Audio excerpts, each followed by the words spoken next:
சிட்ல பாக்கா ஏறிக்குள்ள குப்பை எதுவும் போடாதீங்க. ஏறி கட்டு போயாச்சுன்னா நம்ம பொழப்பு என்னாகுங்க. விட்டுடுகண்ணே இது வேணான்னு நம்ம ஏரியோ கெட்டு போயிடு அண்ணே. அண்ணன் விட்டுடுகண்ணே இது வேணான்னு நம்ம ஏரியோ கெட்டு போயிடு அண்ணே. சிட்ல பாக்கா ஏறிக்குள்ள குப்பை எதுவும் போடாதீங்க. ஏறி கட்டு போயாச்சுன்னா நம்ம பொழப்பு என்னாகுங்க. கண்டிப்பா அது எல்லாமே பண்ணணும். பட் ஒரே ஒரு ரிக்வெஸ்ட், தயவு செஞ்சு அதை முடிச்ச பிறகு அங்கங்க நாங்க சின்ன டஸ்ட்பின்ஸ் வச்சிருக்கோம், அதுல யூஸ் போட்டு வைக்கிறோம். அந்த இடத்துல கொண்டு போய் நீங்க போட்டா மட்டும் போதும். இது பெரிய பெரிய ஒரு 50 to 175 மீட்டர்ஸ்க்கு ஒரு குப்பை தண்ணி வந்து ரெகுலராகவே இருக்கு. அதை மட்டும் நீங்க வந்து கொஞ்சம் அங்க கொண்டு போய் போட்டீங்கன்னா ரொம்ப பெரிய ஹெல்ப்பா இருக்கும். அடுத்து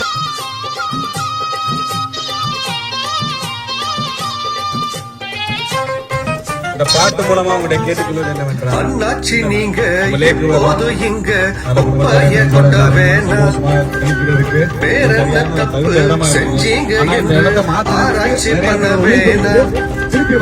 வீரையும் குடிச்ச புட்டு வானிலையும் ஏரியில் போடலையா. கண்ணகத்தின் புட்டு அங்க இங்க குப்பைய போடலையா. மண்மரலிலையும் விட்டு வைக்கல, மறுவைய கூட விட்டு வைக்கல.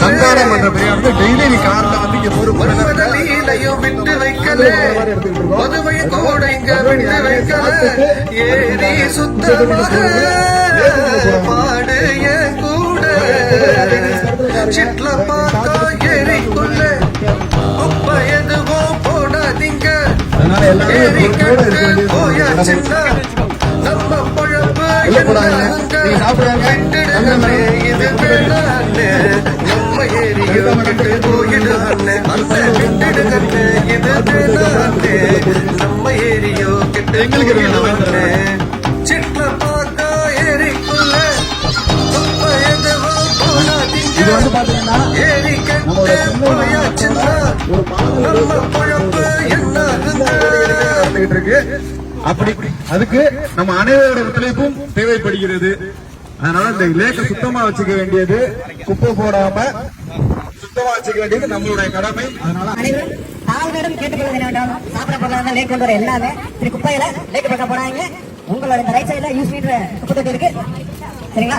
குப்பையை குப்பை தொட்டியில் போடணும். இதுதான் எங்களுடைய தாழ்மையான வேண்டுகோள். இதற்காக ஒரு 2 நாட்கள் தன்னுடைய நேரத்தை ஒதுக்கி ஒரு பாட்டு எழுதி உங்களை அனைவரும் அது ஒரு கலை நயத்தோடு உங்களை கொண்டு சேர்க்க வேண்டும் என்று நினைத்த எங்களுடைய கவிஞர் பாடகர் ஜெய் அவர்களுக்கு இந்த நேரத்தில் நன்றியை தெரிவித்து வருகிறேன்.